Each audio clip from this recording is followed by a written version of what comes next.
Assalamualaikum warahmatullahi wabarakatuh. Alhamdulillah hamdan bila ghaya, syukran bila nihaya. Wassalatu wassalam ala sayyidina Muhammad la nabiyya wa rasulah ba'da, amma ba'd.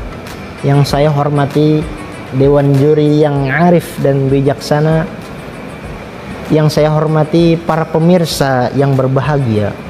Di malam yang cerah ini, di atas punggung bumi, di kolong langit ilahi, tak ada satu kata pun yang pantas yang keluar dari mulut seorang hamba ini melainkan alhamdulillah, bersyukur atas nikmat Allah yang luar biasa banyaknya. Apa kata Allah? Wa in ta'uddu ni'matallah la tuhsuha. Yang kedua, tak lupa kita haturkan sholawat serta salam kepada baginda besar kita Nabi Muhammad SAW. Para pemirsa yang berbahagia, bulan suci Ramadan. Bulan suci Ramadan ini begitu istimewa, begitu banyak keistimewaan. Mengapa? Karena ada sesuatu yang turun pada bulan suci Ramadan ini sehingga menjadikan bulan suci Ramadan ini istimewa. Apa itu? Allah berfirman, Syahrul Ramadan alladzi unzila fihil Qur'an. Pada bulan suci Ramadan ini diturunkannya Al-Qur'an. Ketika Al-Qur'an turun, karena Al-Qur'an itu ialah istimewa, maka bulan suci Ramadan menjadi sangat istimewa karena tempat dan waktunya pun di bulan suci Ramadan ini menjadi istimewa. Kenapa demikian? Karena Quran kalamullah. Begitu istimewanya Al-Quran bagi umat Islam, begitu pentingnya Al-Quran untuk umat Islam. Karena hudal linnasi wa bayyinatin minal huda wal furqan, sebagai petunjuk kita untuk mengarungi kehidupan.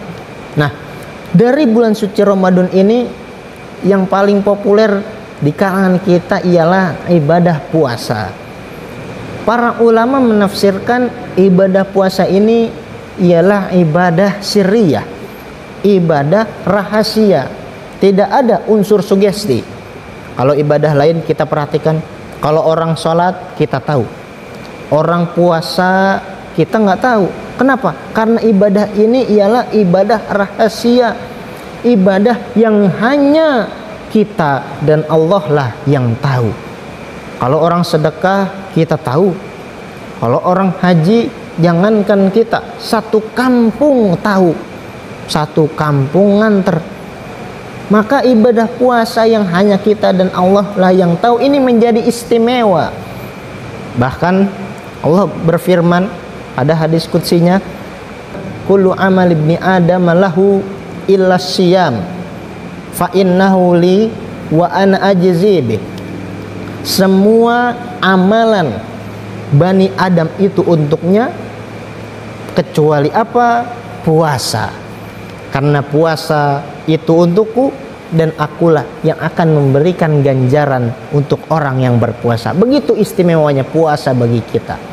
Nah, dari ibadah puasa ini tentu ada banyak manfaat. Apa manfaatnya? Satu, ialah ikhlas. Ibadah ini tidak ketahuan, ibadah ini tidak orang yang tahu, tetapi karena ini ibadah hanya kita dan Allah yang tahu, maka timbullah rasa keikhlasan, rasa niat lillahi ta'ala, beribadah puasa karena Allah subhanahu wa ta'ala. Dan inilah yang mudah-mudahan menjadikan ibadah-ibadah yang lain itu ikhlas karena Allah subhanahu wa ta'ala. Lalu apalagi? Kedua itu sabar. Para pemirsa yang berbahagia, dalam diri kita mempunyai sifat kontradiktif, sifat yang pro dan kontra. Lebih dominan kemanakah kita? Dengan itulah orang akan menyebut kita. Lebih dominan kemana kita? Dengan itulah kita menjadi hal seperti itu. Apa itu? Sabar dan marah. Kalau kita lebih dominan terhadap sabar, maka orang akan menyebut kita sebagai penyabar. Kalau kita lebih dominan terhadap hal-hal yang negatif seperti marah, maka orang menyebut kita sebagai pemarah. Nah, kita ini membutuhkan benteng supaya lebih dominan terhadap hal-hal yang positif seperti sabar ini.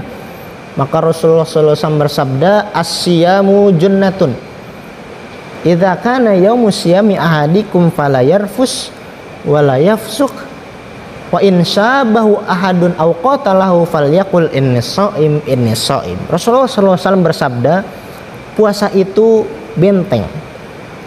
Apabila kalian tengah berpuasa, maka janganlah berkata keji, janganlah berkata kotor. Dan apabila kalian diajak untuk berkelahi, mencari keributan, maka sebutkanlah, aku sedang berpuasa, aku tengah bersabar. Nah, dari ibadah puasa ini yang kita harapkan ialah kita menjadi lebih dominan terhadap sifat positif, yaitu penyabar. Karena latihan sabar itu begitu berat di bulan puasa. Rasa peka kita, tubuh kita akan peka ketika kita tidak tahu bagaimana sifat marah itu akan muncul. Dari mana? Ketika kita sedang lapar, maka tubuh kita akan peka dan lebih dominan terhadap sifat pemarah dibandingkan dengan sifat sabar. Oleh karena itu, kita dilatih di bulan puasa ini untuk bersabar, menjalankan ibadah dengan baik, menjalankan kehidupan dengan lebih baik dari kehidupan yang sebelumnya dan amal-amalan yang sebelumnya. Oleh karena itu, dengan bulan suci Ramadan, dengan ibadah puasa ini, mudah-mudahan menjadikan kita untuk beribadah dengan lebih ikhlas, untuk beribadah dengan lebih sabar karena Allah Subhanahu wa ta'ala. Mungkin cukup sekian apa yang saya sampaikan. Usikum wa nafsi bitaqwa. Assalamualaikum warahmatullahi wabarakatuh.